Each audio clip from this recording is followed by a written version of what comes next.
नमस्कार. लक्ष्मीच्या पावलांनी या मालिकेच्या पुढील काही भागांमध्ये खूपच जबरदस्त असा ट्विस्ट आपल्याला पाहायला मिळणार आहे.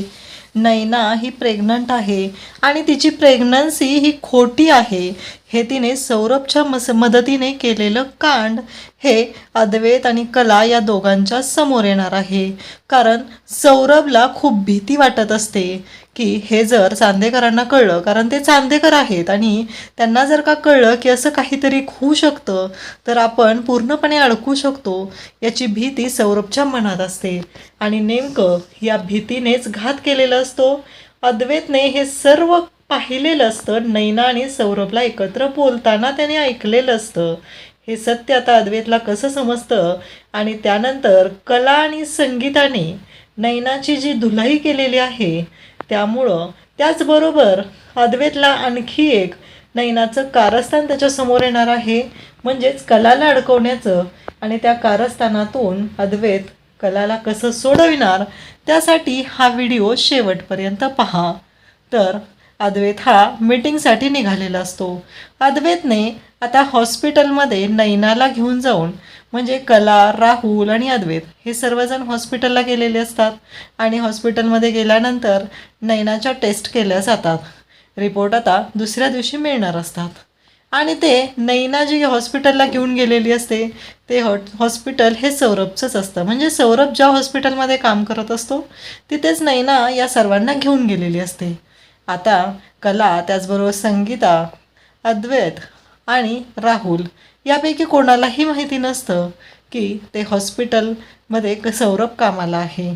आता अद्वैत सर्वजण घरी येतात. रिपोर्ट दुसऱ्या दिवशी मिळणार असतात. आणि नेमकं मग अद्वैत कलाला घरी सोडतो. नैनालाही तिच्या घरी ड्रॉप केलेलं असतं आणि तो पेढीवरती जायला निघालेला असतो. पण नैनाला घरी ड्रॉप केलं की नैना पुन्हा लगेच सौरभला भेटायला गेलेली असते. कारण तिला सौरभशी बोलायचं असतं, त्याला समजून सांगायचं असतं, त्याची पट्टी पाडायची असते, त्याला पटवून द्यायचं असतं की काही झालं तरी मी तुझीच आहे, मी तुझ्यासोबत लग्न करणार आहे.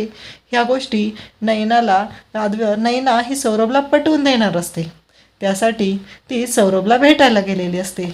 अद्वैत पण त्याच्या मीटिंग्स लाईंडअप असतात त्या पूर्ण करून एक एक मीटिंग पूर्ण करत तो येत असतो. आणि आता तो पुन्हा घराकडे यायला निघालेला असतो आणि त्याला एका कोपऱ्यावरती नैना आणि सौरभ बोलत आहेत हे दिसतं. अद्वैत विचार करतो, नक्की काय झालंय? ही नैना प्रेग्नंट आहे, पण ही कोणाशी बोलते? अद्वैतची गाडी तिथून जात असते पण नैनाला या गोष्टीची कल्पनाच नसते.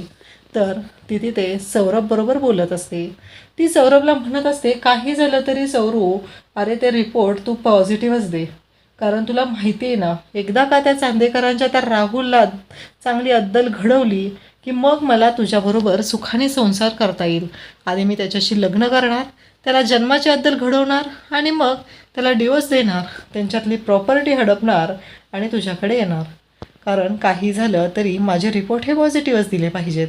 त्याचबरोबर सौरभ म्हणतो, तुला कळतंय का, ते चांदेकर आहेत, चांदेकर. काही झालं तरी ते सोडणार नाहीत आपल्याला. तेव्हा नैना म्हणते, त्याची काळजी करू नकोस, कारण तसं काय झालं तर आपण ते सगळं कलावर ढकलायचं. कलानेच हे सगळं करायला लावलेलं आहे असं आपण सगळ्यांना पटवून द्यायचं. सौरभ म्हणतो, पण तुला माहिती आहे का, माझं लायसन्स जप्त होईल. अगं, मी एवढ्या कष्टाने हे सगळं केलेलं आहे, हे मिळवलेलं आहे, आणि हे सगळं माझ्या हातून गेलं तर? तेव्हा नैना म्हणते, तसं काही होणार नाही आहे, तू काळजी करू नकोस. आणि हे सगळं बोलणं अद्वैत ऐकत असतो. अद्वैतला खूप मोठा धक्का बसतो. अद्वैत घरी येतो, तो खूप टेन्शनमध्ये असतो आणि कलाला म्हणतो की तुला माहिती आहे का? कला म्हणते, काय? नाही, पुन्हा तुझी बहीण खोटं बोललेली आहे. कला म्हणते, आता काय झालं? तेव्हा अद्वैत तिला सांगू लागतो, ह्यावेळेसही तिने खोटेपणा केलेला आहे आणि या खोटेपणामध्ये तिने आता राहुलला अडकवलेलं आहे. कला म्हणते, पण मी तर तुला रिपोर्ट दिले होते, मी तर तुला पुरावे दिले होते, राहुलला कसं अडकवलं असेल तिनं? कारण CCTV फुटेज तर तू स्वतः बघितलेलं हॉटेलचं. तेव्हा अद्वैत म्हणतो, हो, पण तुला माहिती आहे का, त्याचबरोबर तुझी बहीण तुझ्या विरोधातही तेवढंच मोठं कारस्थान रचते. कलाला खूप मोठा धक्का बसलेला असतो. नक्की काय झालंय हे कलाच्या लक्षात आलेलं नसतं. ती अद्वैतला म्हणते, चांदेकर मला परत सांग काय झालंय, मला कळत नाहीये ते सगळं.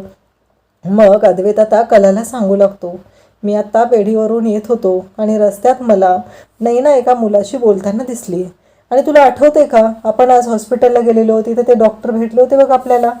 काय त्यांचं नाव बरं? डॉक्टर सौरभ. ते तिथं होते आणि त्यांच्याशी नैना बोलत होती. तेव्हा कला म्हणते, काय सांगतोय अद्वैत तू? तेव्हा अद्वैत म्हणतो, हो. आणि मग तेव्हा कलाला आठवतं की तो सौरभ म्हणजेच नैनाला बघायला आलेला मुलगा, नैनाचा तो क्लासमेट आहे, मित्र आहे, हे आठवतं. तेव्हा कला म्हणते, पुढे काय झालं?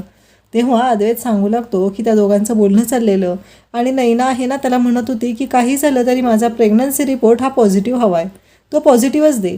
आणि तिला प्रॉपर्टी तर हडपायची आहेच, पण तुला माहिती आहे का, तो जो सौरभ आहे तो घाबरलेला होता.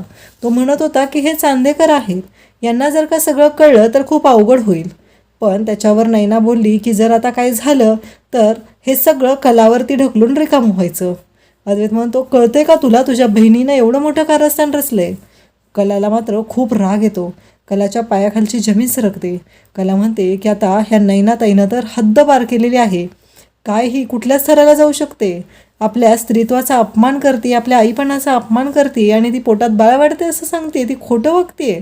कलाला राग येतो. कला थडक आता इकडे खऱ्यांच्या घरी म्हणजे तिच्या माहेरी जायला निघते. अद्वैतही तिच्या मागून गाडी घेऊन जातो. कला रिक्षाने गेलेली असते.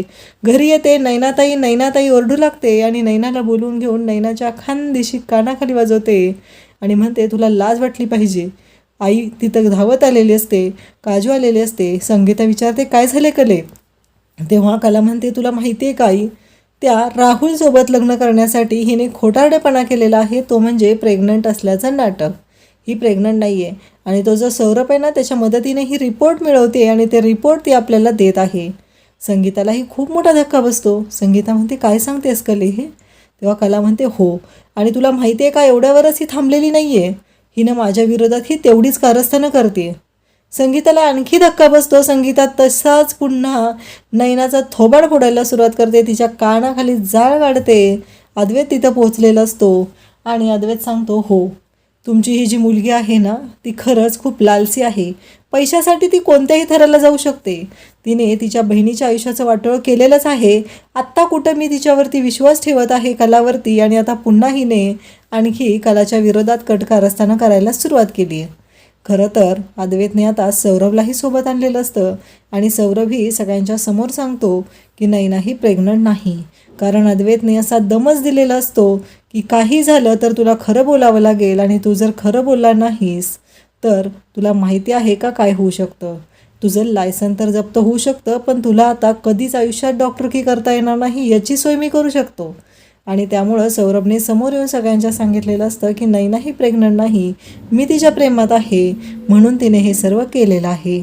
अशाच अपडेटसाठी चॅनलला सबस्क्राईब करा. थँक्यू.